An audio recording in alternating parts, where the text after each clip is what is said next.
வணக்கம் வணக்கம் வணக்கம் நண்பர்களே. வேகமாக வெளியே கொண்டு வாங்க, செந்தில் பாலாஜி புழல் சிறையில் புலம்பல் அப்படின்ற மாதிரி ஒரு தகவல் கிடச்சிருக்கு. அதை பற்றின ஒரு முழுமையான தகவல் தான் இந்த வீடியோவில் பார்க்க இருக்கிறோம். நம்ம சேனலுக்கு நீங்கள் புதுசாக இருந்தீங்கன்னா ஒரே ஒரு சப்ஸ்கிரைப் பண்ணி பெல் ஐக்கானை கிளிக் பண்ணி வச்சுக்கோங்க. வாங்க என்ன தகவல் இருக்குது அப்படின்றத முழுமையாக பார்க்கலாம்.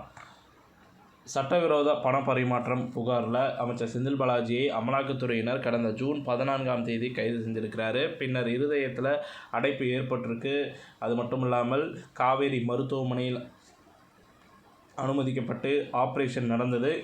இரு நீதிபதிகள் மாறுபட்ட தீர்ப்பு வழங்க 3ஆம் நீதிபதி சிவகார்த்திகேயன் வழங்கிய தீர்ப்பு பரத சக்கரவர்த்தி தீர்ப்புடன் ஒத்துப்போக தற்பொழுது புழல் சிறையில் அடைக்கப்பட்டுள்ளார் அமைச்சர் செந்தில் பாலாஜி அவரது வழக்கறிஞர் நேற்று 2 மணி நேரத்திற்கு மேலாக சந்தித்து பேசினார் என்ற தகவல் நேற்று வெளியாகியிருக்கிறது.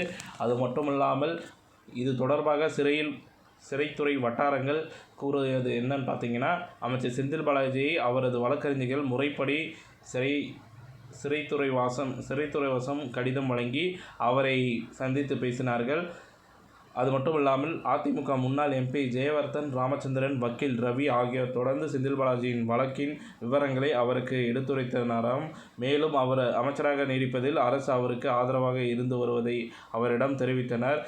அது மட்டும் இல்லாமல் இதெல்லாம் பார்த்திங்கன்னா மேலும் வழக்குகளில் அமலாக்கத்துறை எடுத்து வைத்த வாதம் மற்றும் நமது தரப்பில் எடுத்த வாதங்களை செந்தில் பாலாஜியிடம் விளக்கி பேசியுள்ளாராம். அது மட்டும் இல்லாமல் கரூரில் வருமான வரித்துறை வழக்கில் சோதனையிட வந்த அதிகாரிகளிடம் ஆவணங்களை அபகரித்த வழக்கில் 18 பேருக்கு நிபந்தனை ஜாமீன் கிடைத்ததையும் எடுத்து கூறியிருக்கிறார்கள். இந்த சந்திப்பில் சுமார் 2 மணி நேரம் நீடித்ததாம். தன்னை விரைவில் ஜாமீனில் வெளியே அழைத்து செல்வதற்கான ஏற்பாடுகளை வேகப்படுத்தும்படி வழக்கறிஞர்களிடம் செந்தில் பாலாஜி கேட்டுக்கொண்டதாக தகவல்கள் வெளியாகியிருக்கிறது. ஸோ இத்துடன் இந்த செய்தி தகவல் முடிவடைகிறது. இந்த தகவல் பிடிச்சிருந்தால் லைக் பண்ணுங்கள், ஷேர் பண்ணுங்கள். மறக்காமல் நம்ம சேனலை சப்ஸ்கிரைப் பண்ணி பெல் ஐக்கானை கிளிக் பண்ணி வச்சுக்கோங்க. நன்றி, வணக்கம்.